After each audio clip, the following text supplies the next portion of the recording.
Okay, so I went through and I've tightened with the nuts here. I've tightened all my cables and I have them all fairly evenly tensioned.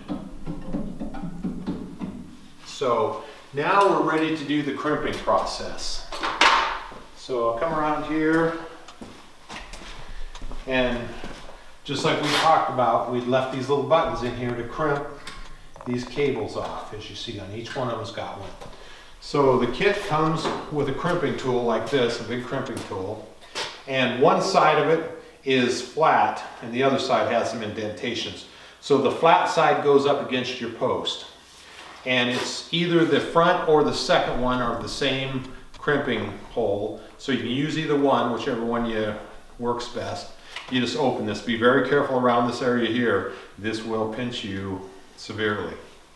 So I just open these up, and I got the flat side to go up against my post, so I want this up against my post, so once I crimp this and cut it, there's no slack to be given back.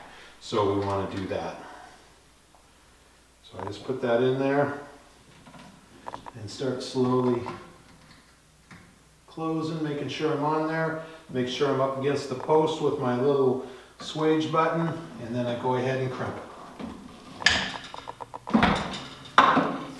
And you can see how it's crimped there now.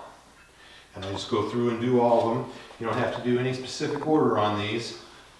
And it's fairly easy to do. Just make sure you got it up against the, got the swage button up against the post. Come together.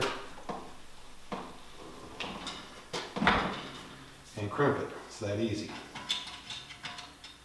Okay.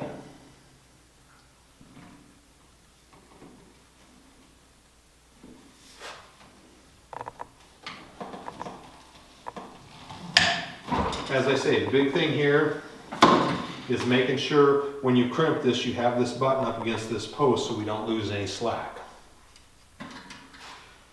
Okay, so I went through and crimped all these off, and there's a couple ways now we need to cut this cable. In the kit comes a cable cutter, which looks like this. There's red handled ones in green. And you can just go reach in between there and you can cut that cable, just like this. And so you go down through and cut it.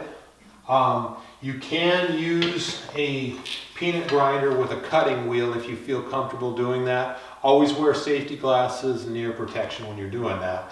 But this way is a little more precarious, and I warn people to be, if you're not comfortable using one of these, don't do it, because it can get squirrely in there when you reach in there and cut those. So you want to be careful about that. So I suggest just going ahead with cable cutters and cut the cables just like that. And you just cut them all, and this will come off and you're done.